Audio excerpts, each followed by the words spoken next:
March 1974. The news travels around the world in no time.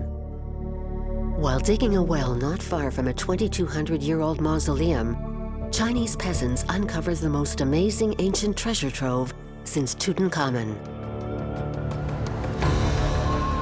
1,600 meters from the tumulus, digging revealed human-sized statues.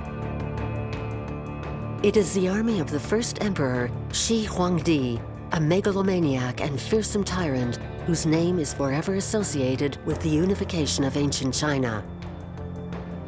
Qin Shi Huang was the worthy heir to a long line of warriors. During 3 centuries of raids and ruthless battles, the Qin had overcome all their adversaries. To find out who the Qin were, we have to go back in time to the very roots of the empire. Their history is the tale of a formidable ascension, of a people of nomads for a long time regarded as barbaric, but whose destiny would make them empire builders.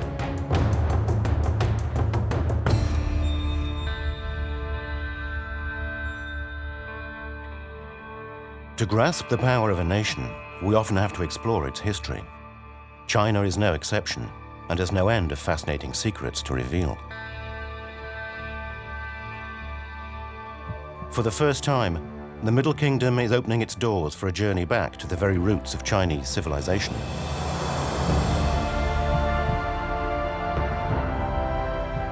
A journey through 2,000 years of antiquity, beyond legend, to the discovery of great dynasties, of incomparable works of art, and of flourishing civilizations that nevertheless died out and disappeared.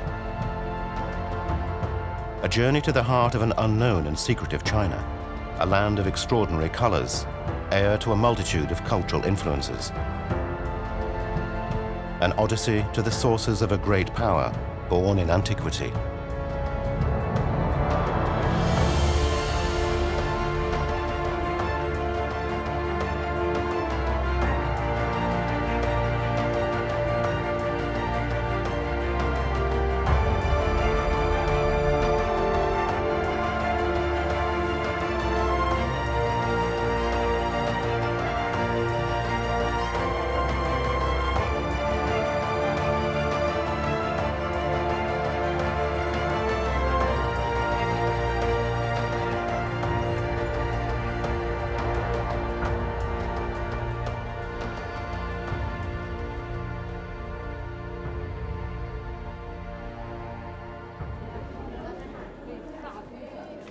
Since the first discoveries in 1974, things have changed at Qin Shi Huang's mausoleum.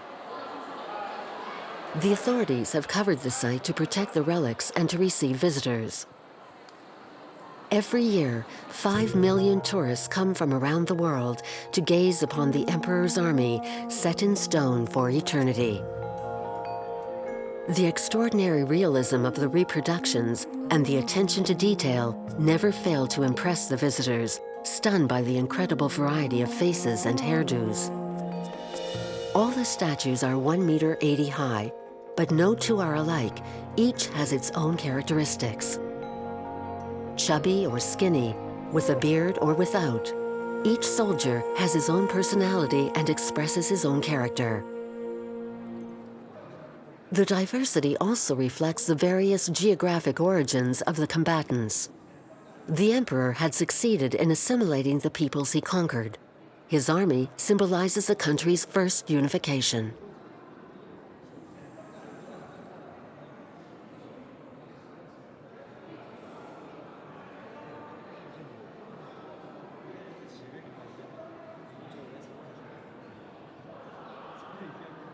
It's a complex and delicate task for the archaeologists. The warriors have to be freed from a coating of clay hardened over time, piece them together when they're broken, and enable them to stand up and form ranks.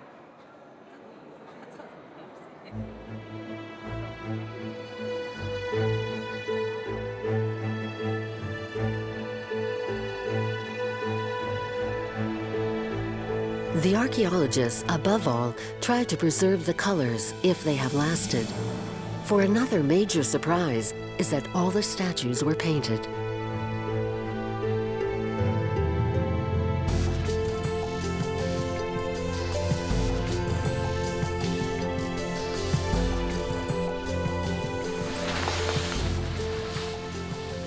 The finest pieces are preserved in secure rooms. Scientists work on safeguarding the colors that have resisted the centuries.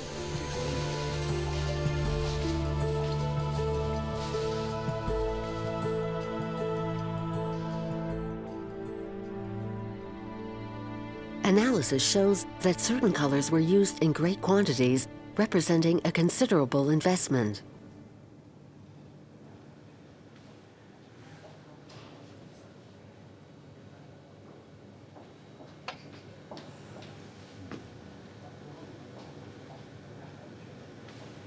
It's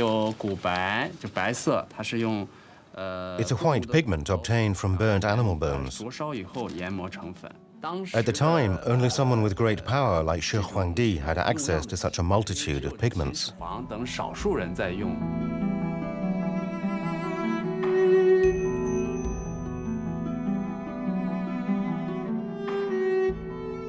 Thanks to data provided by archaeology and the talent of graphic artists, the scientists have restored the terracotta army to their original colors.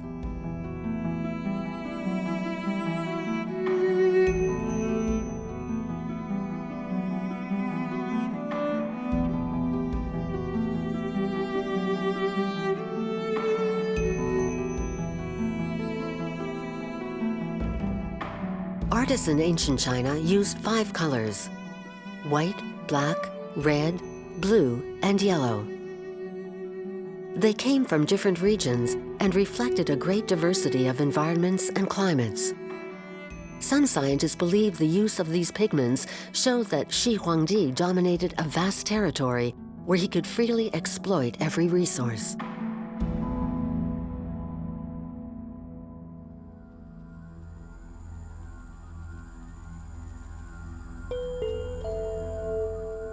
But how did Shi Huangdi come to control all of eastern China?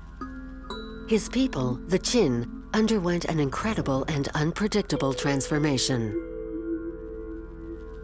The civilized peoples, like the Zhou, who occupied the middle Yellow River Valley, regarded the surrounding tribes as barbarians, giving nicknames to the foreigners to be found to the north, south, east, and west of them.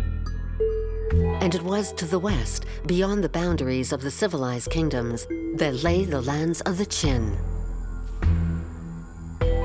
Even though they were regarded as savages, the Qin maintained relations with their powerful neighbors. In any case, the Qin came from the west, that's for sure. Originally from the regions that were outside what we can regard as the Chinese world at the time of the Shang and the Zhou. We also know that the Qin were a group that had at one time been close to the Zhou royal family, because the Zhou royal family had actually entrusted one of the Qin family chiefs with the task of raising his horses.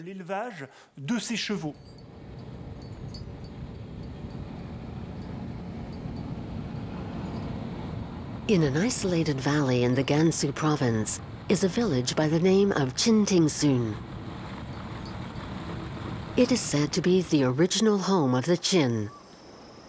It's a small town of 1,200 souls, 500 kilometers to the west of the Central Plains, where the first dynasties prospered, the Xia, Shang, and Zhou.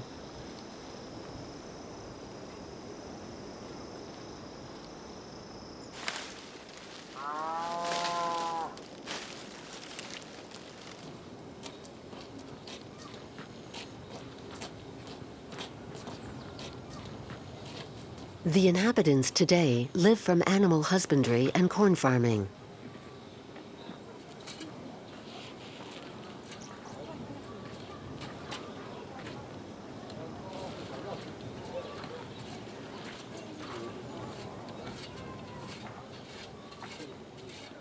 One old story about Shi Huangdi's genealogy has been passed down through the generations.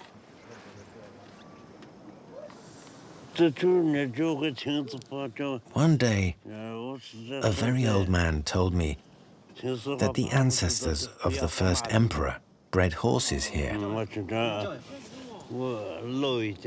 It's a story that's been handed down by word of mouth for at least 1,000 years.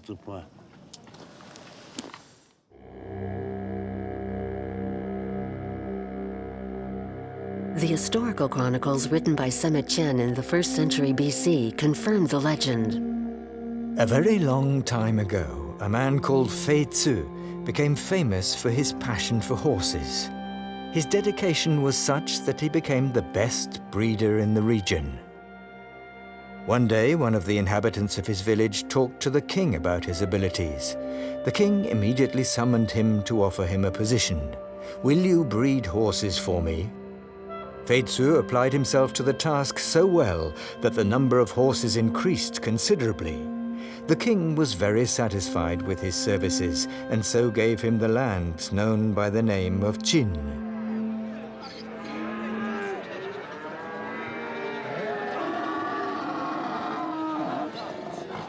Twice a week, a big horse market is held near the village of Qingtingsun.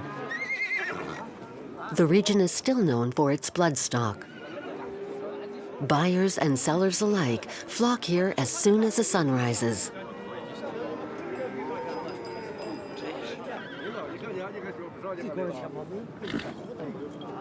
Negotiations are tough, but in just a few hours, whole strings of horses have changed hands.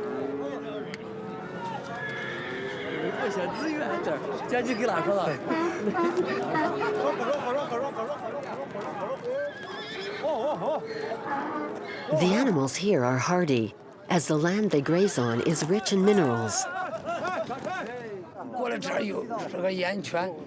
We have very lush grass here, and salt and water. It's thanks to that that the Qin prospered. Their soldiers were powerful and their horses were robust. This explains why they were able to unify China.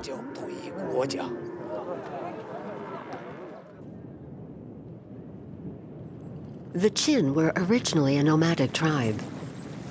But as they were excellent horse breeders and horses were indispensable in times of war, they were no doubt able to become more powerful.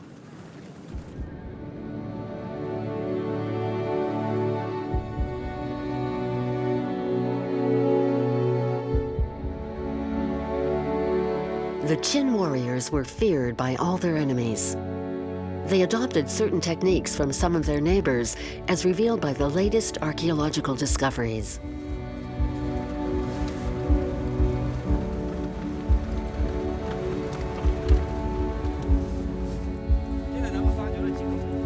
The Gansu Province Archaeology Institute recently opened up a tomb and made an extraordinary discovery. The barbarians proved to be more refined than was expected. It's the first time these finds have been filmed.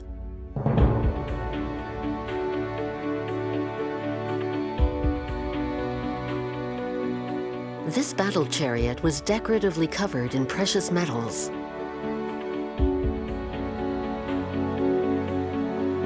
The archaeologists were surprised to find silhouettes of wild animals, wild sheep and tigers sculpted from sheets of gold and silver.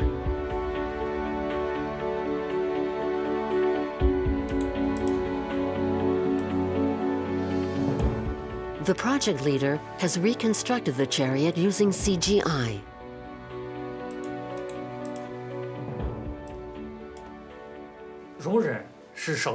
The peoples of the West were regarded as barbarians. The inhabitants of the Central Plains, like the Zhou, looked down on them. But the results of these digs forces us to re-examine this point of view. The Qin that the historical texts treat with such disdain, in fact, possessed a culture comparable to that of the states in the Central Plains.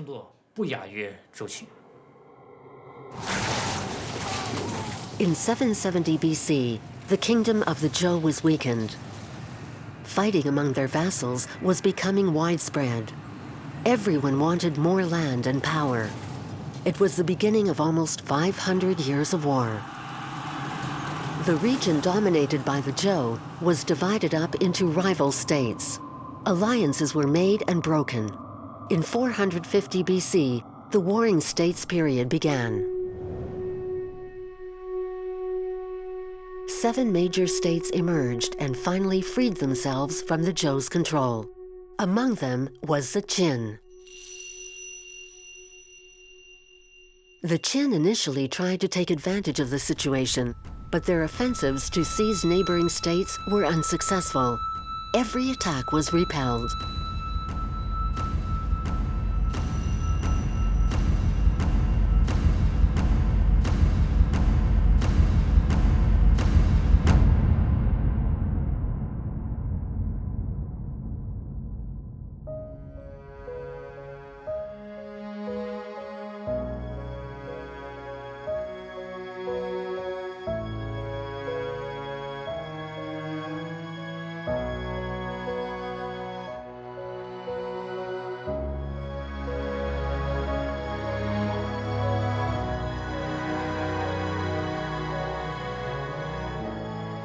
But the Qin grew stronger from the constant battles, as this period in Chinese antiquity was not only an endless bloodbath, as historian Roman Graziani explains. The Warring States period is a golden age and an iron age. It's an iron age in the sense that war and the militarization of society were the key to progress, and an accelerator which would lead the rival states to set up very effective institutions, mass production systems to make progress in weapons techniques, for siege warfare and campaigns that involved hundreds of thousands of soldiers. The intelligentsia at the time were all working on ways to achieve dominance on a philosophical or an ideological level. It was a time when major military techniques were developed and perfected, and the art of espionage too, of disinformation and diplomacy. It was the reality of war and the vital necessity for each state to protect itself that explains this laboratory of ideas, which would in part be embodied by the great institutional reforms that the kingdoms underwent at the time. The Qin would become dominant thanks to the work of a great administrator, Shang Yang. A former advisor in the state of Wei, he began working with the Qin in 361 BC. He introduced judicial, administrative, and fiscal reforms. He drew up laws, inscribed on bamboo tablets, which affected every aspect of daily life. A system that enabled the Qin to keep a tight control of the people.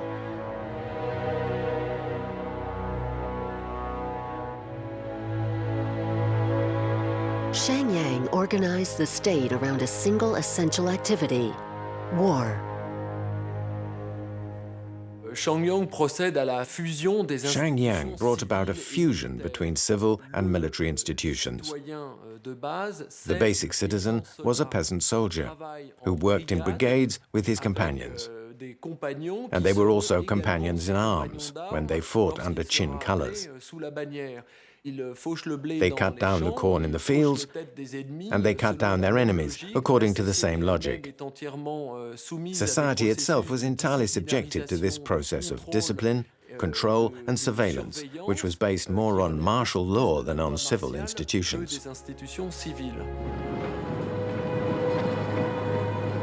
The chronicles recount how Shang Yang introduced a very simple system for promotion: a head for a rank. For each enemy head, the Qin soldiers climbed another rung in the army's pyramidical hierarchy. One recently discovered document seems to confirm the existence of this system: a few characters on a wooden tablet about 20 centimeters long. A letter from 2 soldiers to their mother more than 2,000 years ago. The second month, the day of Xinxi, Heifu and I send you our most humble greetings and ask Zhong, is our mother well? As for us, we are not doing too badly. Heifu and the others fought for a long time to capture the city of Huayan, which had rebelled.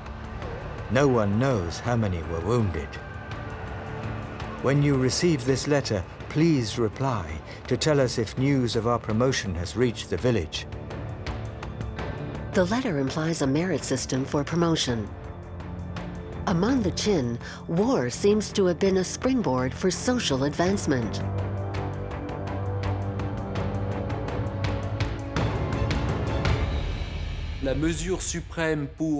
The ultimate yardstick for bonuses and rewards, to attain a higher grade of nobility within the 20 grades that existed, was the cut-off head of an enemy.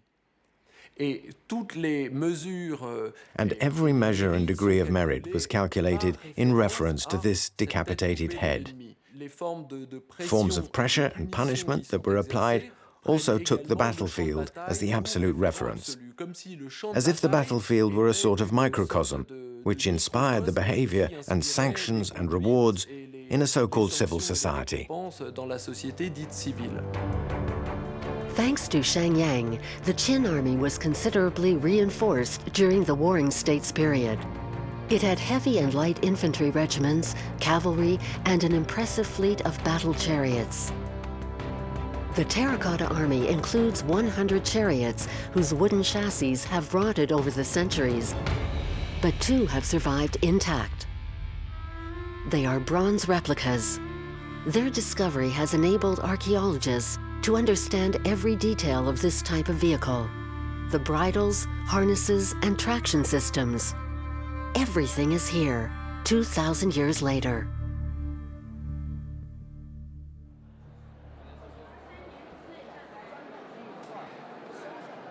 Excavation work at Qin Shi Huang's mausoleum has never really stopped since the mid-70s. 7,000 terracotta warriors and 600 horses have been unearthed. The slightest piece of the 3-dimensional puzzle is painstakingly restored.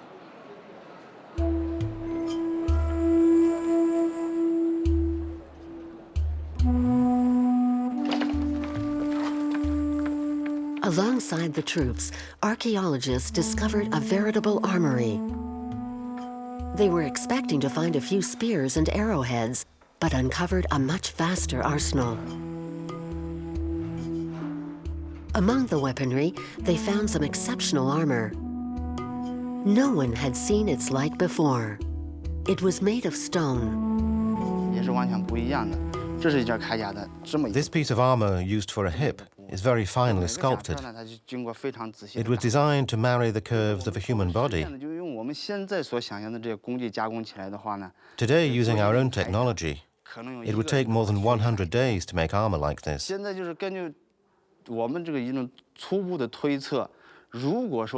According to the size of the site, we estimate there are around 100 full sets of armor.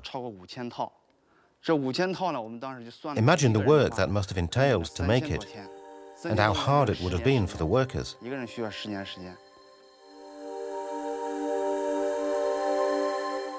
There are 87 sets of armor. Each one contains 612 pieces of polished slate, cut to fit precisely one against the other. Of course, no soldiers at the time wore stone armor.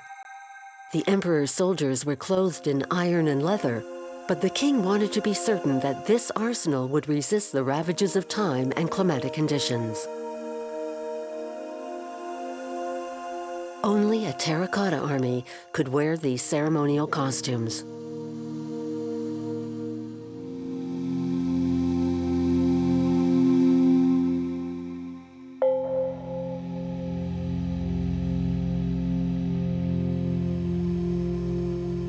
A number of kneeling soldiers have aroused the archaeologists' curiosity. What could they have held in their hands? The weapon has disappeared, stolen by pillagers or eaten away by the humidity. But one enigmatic piece of bronze has resisted the effects of time. It looks like a firing pin or a trigger, but firearms were unknown at the time. To understand its function, scientists have traveled far, to the far-flung mountains of Yunnan.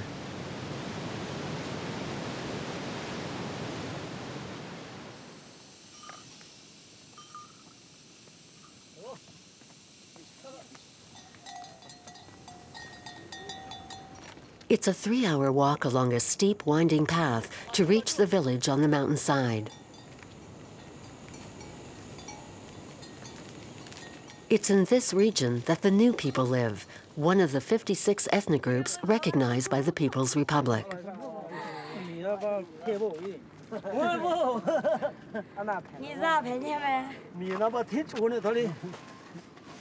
The weapon they use for hunting has been known since antiquity. Do you have one? Of course I have one. It's a projectile shooting weapon similar to a crossbow.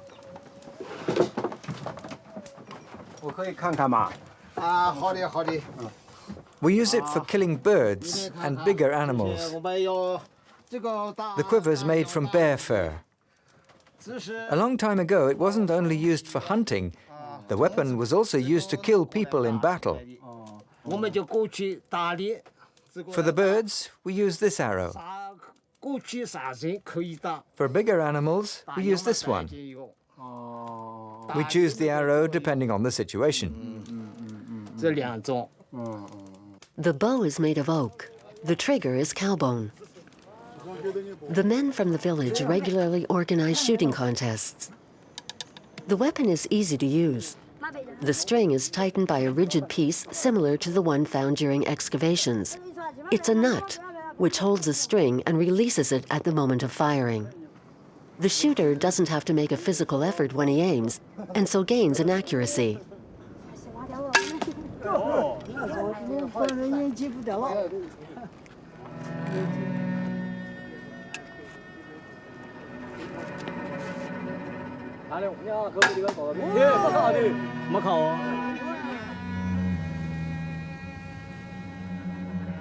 Professor Takashi Kitamura is an expert on ancient Chinese weapons.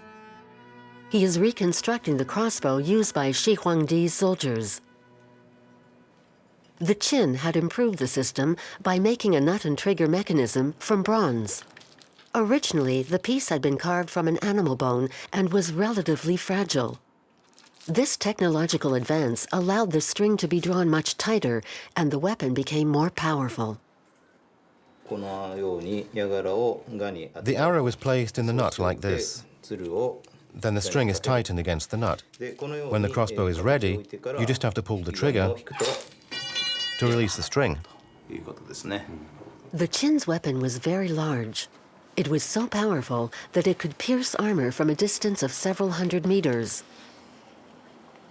if the cord could be tightened.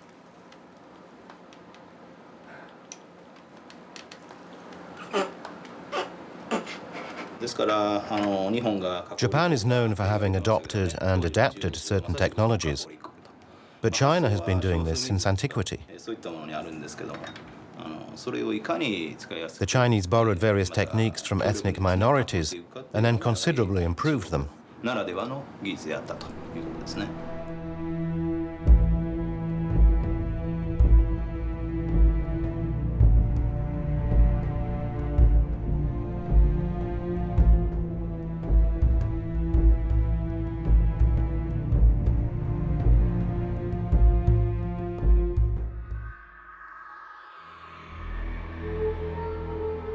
The kneeling warriors were therefore elite troops, feared by every other army at the time.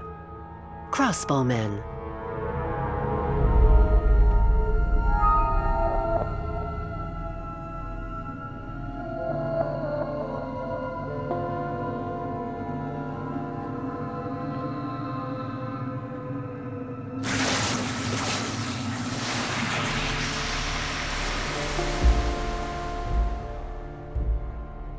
Qian's records of a grand historian describe the Qin's rise to power. After the 4th century BC, they overcame the rulers of the regions closest to their own territory. They conquered 12 states and founded a vast kingdom to the west of the Yellow River. The Qin leaders sent administrators to the annexed kingdoms to impose their laws.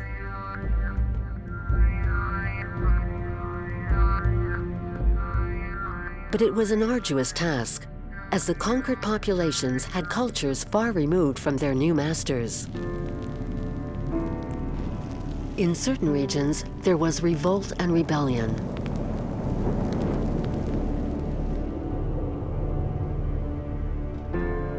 In 340 BC, the Qin reached the heart of the Central Plains and took over the state of Wei.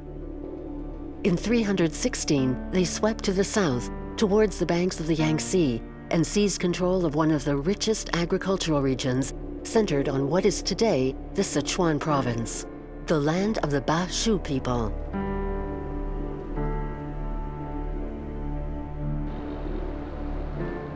The people in this region were unlike the cultures along the Yellow River, with very different traditions and customs, including burial rituals for their leaders. In 2006, a mechanical digger hit a wooden structure buried deep underground.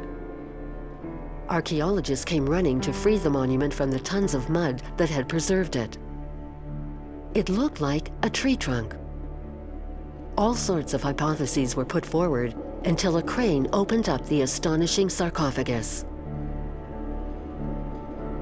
It was the tomb of an important figure. The burial method and the objects accompanying the deceased are typical of the region. Certain bronze pieces bear inscriptions that still have not been deciphered. This is the Ba Shu sarcophagus. The Qin discovered sedentary populations. The Ba Shu were farmers and woodworkers.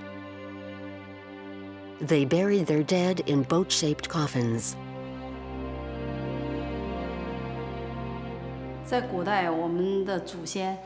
Our ancestors believed in a tradition whereby the dead reached the afterlife in a boat. As this area is very close to the river, boats were an important element in the inhabitants' lives, as they were a common means of transport. So when people died, it was normal for them to be sent to the next world in a boat.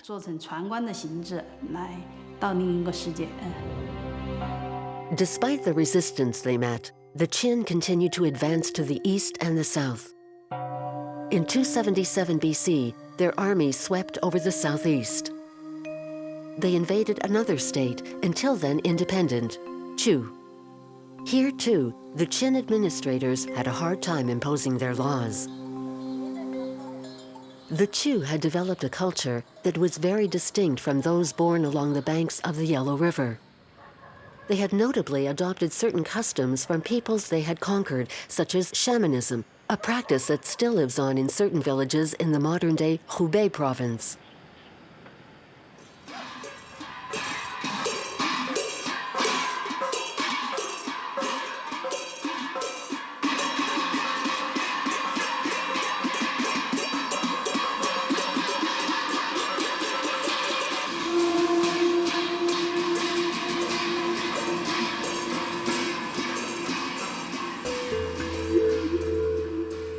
The motifs and patterns drawn on the sarcophagus of the Marquis Yi of Zung, a nobleman who died around 433 BC, showed that the Chu were concerned with protecting the souls of their dead. Horned man-bird figures and guards armed with spears are present to repel evil spirits. They are protective divinities. The Qin would find a way to resolve the cultural differences. They presented themselves as worthy heirs to the Zhou and adopted a number of their codes and customs. The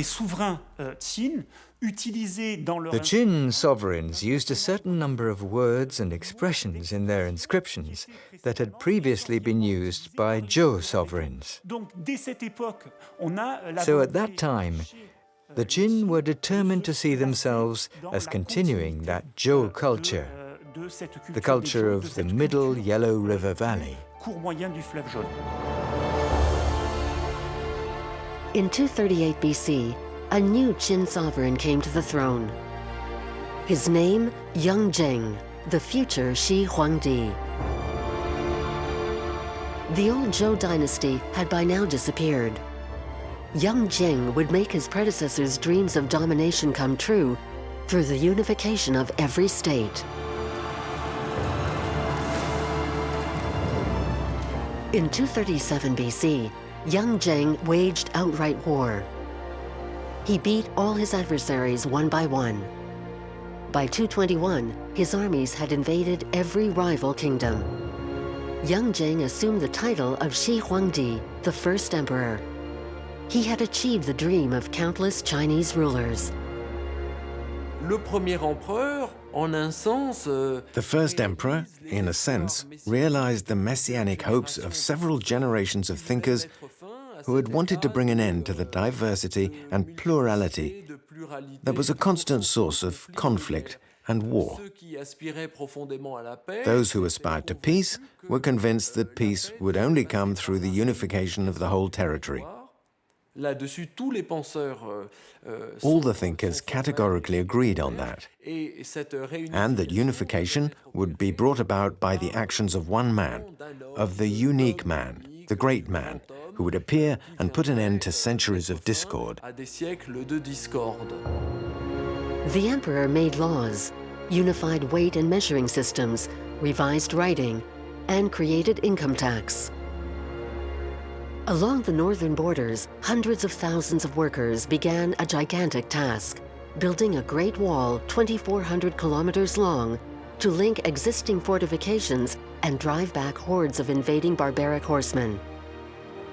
China became exclusive, the country at the center of the New World, Zhengguo, the Middle Kingdom. For a long time, a legend circulated over the Quanzhong plain. Shi Huang, the great prince, was said to have built a giant dam.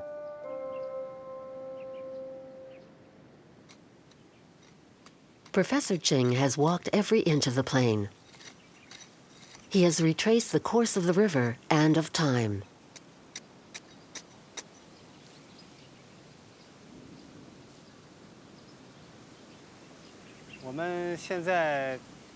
It's here.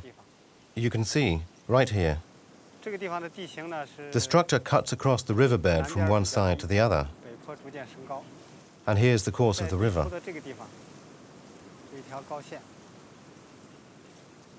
Professor Qing has found levees apparently man-made.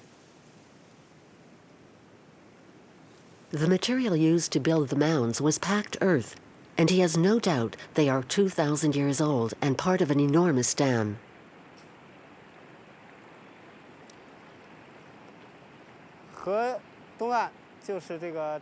Look over there. You can see part of what's left of the dike. After 2,200 years, the dike has crumbled away and that's all that remains. But at the time it was built, the dike continued in that direction, crossed the river, passed directly where we are now, and continued on to the other side.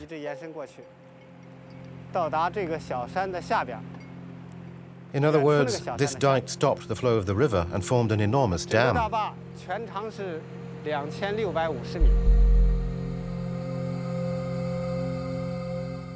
And so Shi Huangdi tamed the rivers and built canals.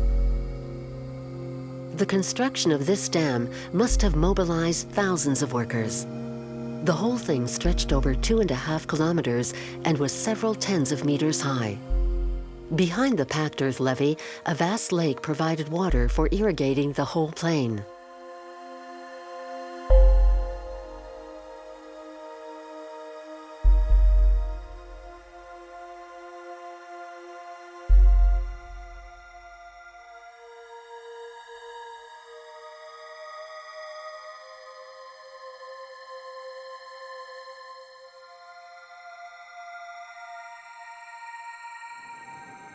The first emperor spent part of his reign traveling around his vast kingdom, inspecting work in progress. He set up a civil administration which became a local relay for implementing his decisions, and it would become a vital tool for every successive imperial dynasty. In 221 BC, after achieving unification, the emperor chose his capital. It would be Xi'an, ideally located on the banks of the Wei River, at the center of a road network serving the whole empire at the end of the famous Silk Road. A few kilometers away, the town of Xi'an continued to be an imperial capital under the Han and Tang dynasties. The old town is surrounded by ramparts some 13 kilometers long, built in the 14th century on the orders of Ming emperors. The influence of China's western regions can be felt in the city, which still appears like a meeting point between Central Asia and the Far East. Part of the population is Muslim.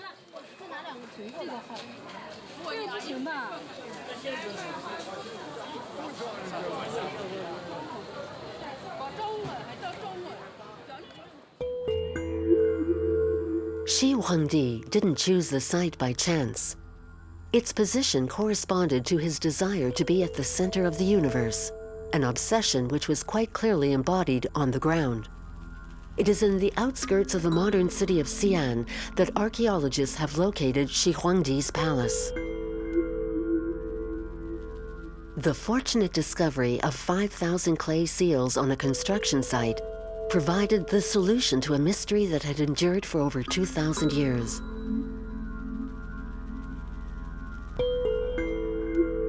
Some of the seals suggest that large quantities of salt and gold had been delivered to the site.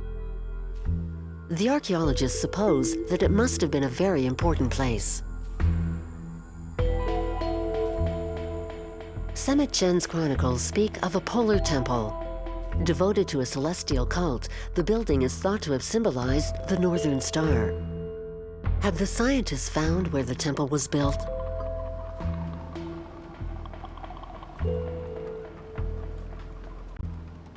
Professor Tsuruma from Gakushuan University believes this is the case. He first of all located where the seals were discovered on a satellite image.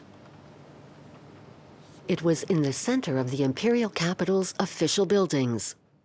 The Japanese scientists are convinced this is the site of the solar temple Semet Chen mentions in his chronicles. During Chinese antiquity, the polar star, called Di, or Emperor, was worshipped as a divinity, presiding over the destiny of mortals. Qin Shi Huang sought to combine his authority with the stars.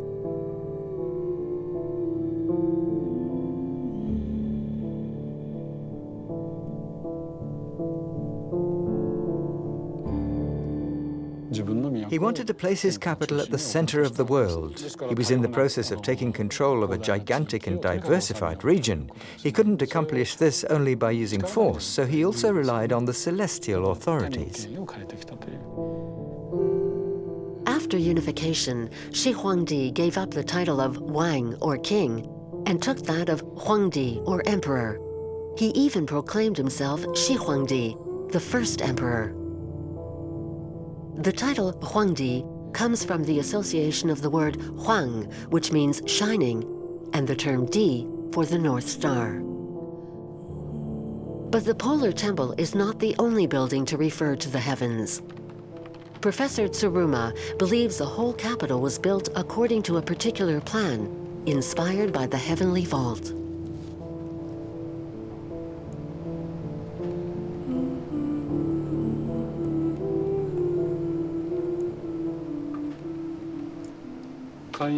They're connected from the Shenyang Palace to the Polar Palace and the Upang Palace, although we're not 100% sure.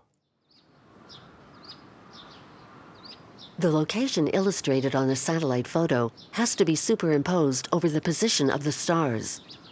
But after 2,200 years, the skyscape has changed.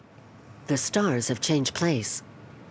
Astronomers from Japan's National Observatory are able to remodel the sky as the Chinese would have seen it in 221 BC. At the time, the pole star was situated at the end of the Little Bear constellation. Today, it's on the other side.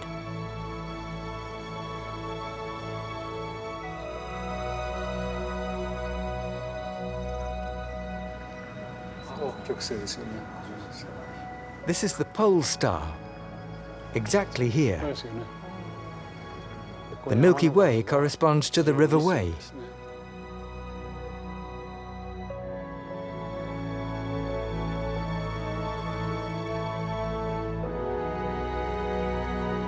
A plan of the capital corresponds perfectly to the positions of the stars in the month of October, the beginning of the year for the Qin. The Xianyang Palace is to the north of the River Wei. It corresponds to the Pegasus constellation. In Chinese, the rough square of Pegasus is called Yingxi, which means palace. The ruins of the bridge spanning the river were uncovered in the summer of 2012. The site follows a path of Cassiopeia. The Chinese call this constellation Gedao, the bridge which crosses the Milky Way.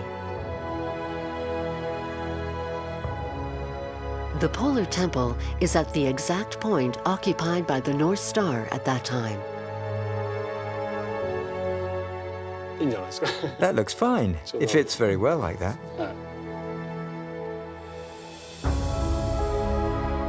The first emperor apparently laid out the monuments in his capital according to the astronomical observations made at the time.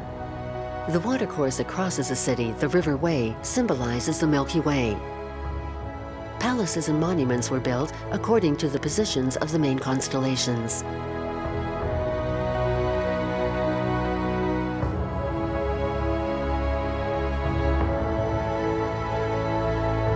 The Polar Temple was the terrestrial counterpart of the star that was worshipped there. But ancient texts say the edifice was also built to honor the emperor. The star and the man were assimilated. In this way, the first emperor imposed his predominance and his role at the center of the universe.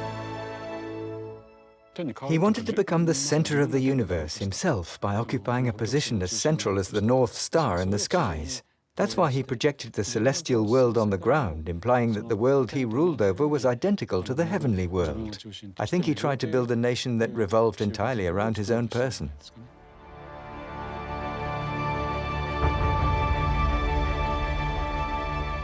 Qin Shi Huang died in 210 BC. His dynasty survived for only a few more years before being supplanted by the Han dynasty. But his mausoleum lives on, like the last symbol of a glory the emperor wanted to be eternal. This embodiment of his megalomania should not overshadow the extensive administrative progress the first emperor achieved. Most of his reforms were taken up by his successors. In unifying the country, Shi Huangdi established political bases that would last more than 20 centuries. He was the founding father of the Middle Kingdom, Zhongguo, the civilized land. His dynasty, the Qin, inspired the Western name for the country, China.